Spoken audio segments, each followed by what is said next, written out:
Hey, nature photographers, it's Lee Hoy, and I am back. I am back from my first ever 2-week Grand Teton and Yellowstone OM system only workshop where the purpose was to focus on all the computational photography features found in the OM system cameras. Specifically, all my clients had OM1 and OM1 Mark II.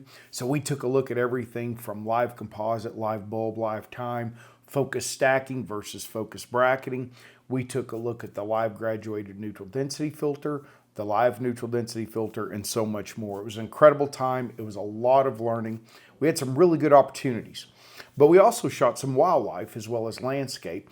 And one of the things I often see beginning photographers and even intermediate photographers do is they always feel like they have to include an entire animal in a scene. So today's topic, I'm going to talk to you about wildlife portraits and what it is you want to try to capture and accomplish when you're out looking for those visually compelling animal portraits. Let's get into it. Howdy from West Texas. I'm Lee Hoy, professional nature photographer, and this is my YouTube channel, Lee Hoy Photography. I'm an OM System Ambassador, photography workshop instructor for Wildside Nature Tours and Precision Camera and Video, and contributing author for the Journal of Wildlife Photography. Well, let's talk about the different elements that are going to go into an outstanding wildlife portrait image. Too often, wildlife photographers get caught up in what I like to call field guide photography. And that is where we are so used to seeing animals pictured in field guides or other scientific publications or books where the entire animal is always in the frame. But what that does is it often minimizes the individual personalities and unique elements found within any animal. Sometimes you got predators and they have torn up ears, they might have scars, they might be blind in an eye. When you go to capture prey, it can be a very dangerous undertaking, particularly depending on what you like to eat. So, photographers, I want you to think about the next time you go out looking to capture wildlife. If you're going to look at some wildlife portraits, and I love shooting tight as much as I love shooting environmental portraits. When we go to shoot tight, when we're looking at an individual animal, I don't want you to think of that animal in terms of a species. I want you to think in terms of that animal as an individual that you are photographing. And just like us, every animal has little quirks, little uniquenesses about its personality and its appearance. So when you go to capture a wildlife portrait, how can you communicate the personality of that particular animal? Some animals come off as gruff or grumpy, frustrated maybe, tired, bold, confident, maybe fearful, maybe curious. All of those different elements of personality and mood can often best be communicated by not including the entire animal and often thinking black and white. When you go black and white and eliminate color, it helps focus more on the mood of that particular animal. So I'm going to be sharing some images here with you off and on as I talk about this so that you can get a feel for what I'm talking about. In Zimbabwe and Zambia, I'll be heading back there in January. And by the way, I have a special on that right now. If you go as a single, normally we have to put 2 people in a tent. I have 1 or 2 spaces where you don't have to pay a single supplement. So you can have a tent to yourself without a single supplement. Hop over to the Wildside Nature Tours website. Take a look at my Zimbabwe and Zambia green season photography workshop. Adrian Benz, an amazing guide, will be joining me from Wildside. And then we also have some incredible local guides as well. But one of the things when it comes to shooting animal portraits is the mood, the expression. And one of the reasons I like to shoot at 50 frames per second is you often capture split-second expressions or grimaces, growls, eye movements, cutting the eyes. You capture crinkling the nose, the irritation of an insect or a bird that's trying to feed on parasites on the animal. You can capture pain sometimes. Sometimes you can capture fear, right? Or young animals, we're capturing their curiosity, their playfulness, even in adults' animals sometimes. And when you get caught up in the thought that the entire animal has to be captured in an image, it's much harder oftentimes to communicate those uniquenesses, those personality quirks, those moods of an individual animal. Now, sometimes symmetry is important, sometimes it's not.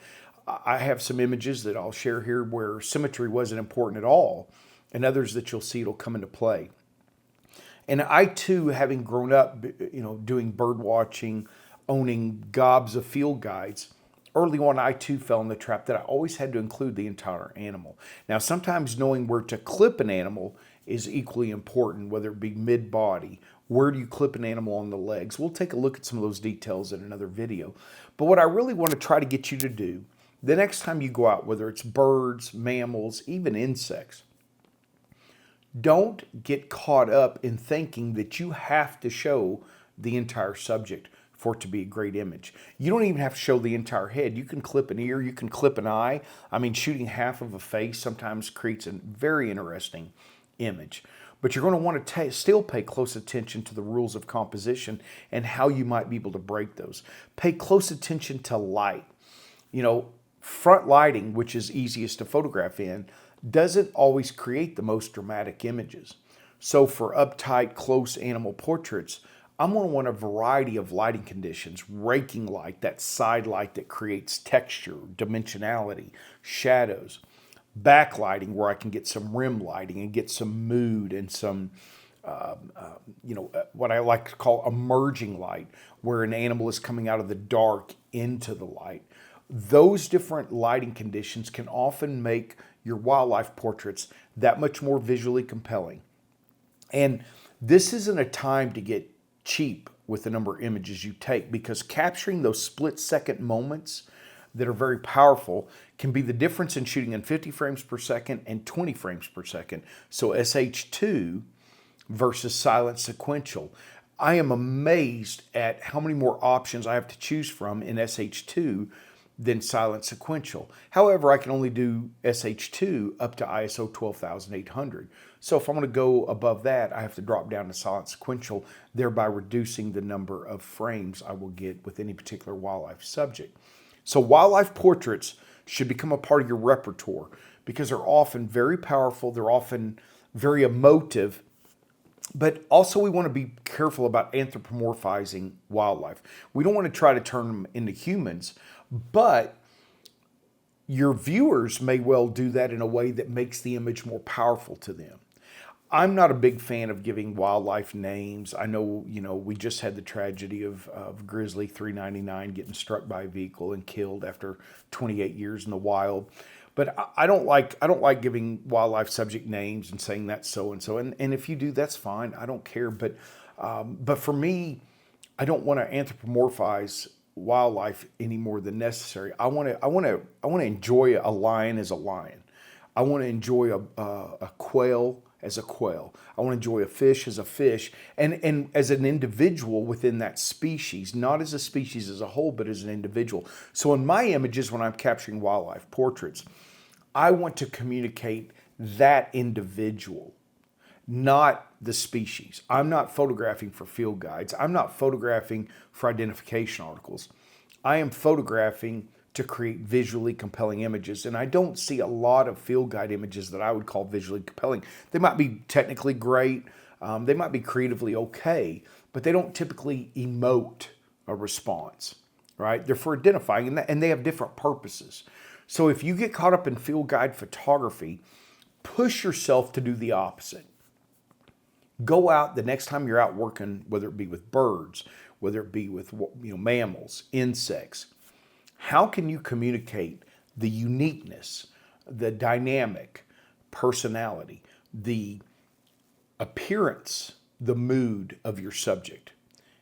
And is there lighting conditions that you're in where black and white is what you're thinking before you ever press the shutter? When I'm going to do black and white, whether it be landscape or wildlife, I know before I ever press the shutter, that's what I'm going to probably convert that image to. We want to use the contrast, the texture of both fur, scales, shells, skin, eyes. There's so much texture on our wildlife subjects, whether it be insect, animal, fish. I mean, there's so many different elements that can come into play. The wrinkledy skin of an elephant, If you've ever felt a mule deer pelt or a whitetail pelt, they're two very different worlds. Mule deer is very coarse, whitetail is very soft. Can your image actually communicate that difference? When you're talking about certain species of lizards, some species have very smooth skin, right? And some have very rough, granular, gritty skin. I like for my images to communicate that, not so you can necessarily identify it to species, but so that you can be transported to that place and time of when I captured that image, and so that you can enter into that particular individual subject's world. Not their habitat as a whole, as a genus, right, or a species. Not just that they're, that you saw a lion in Africa, but what is it about that particular lion? Is it a big male with a robust mane? Is it a young male that's still growing into his feet and his mane? Is it a cub that's all playful with mom after they've been feeding? Is it a hunting lioness who's stalking, and you want to communicate the rippled muscles in her shoulders and her haunches and her neck as she stalks? Those are all very different types of images. So what I want you to take from this video is go out and experiment with your wildlife portraits. Quit trying to do field guide photography. Quit worrying about having the entire animal, but try to communicate the power or the fear or the beauty, the grace, sometimes the clumsiness of an individual animal subject. And let's go out there and capture some visually compelling wildlife portrait images. Thanks for watching. I look forward to seeing you next week.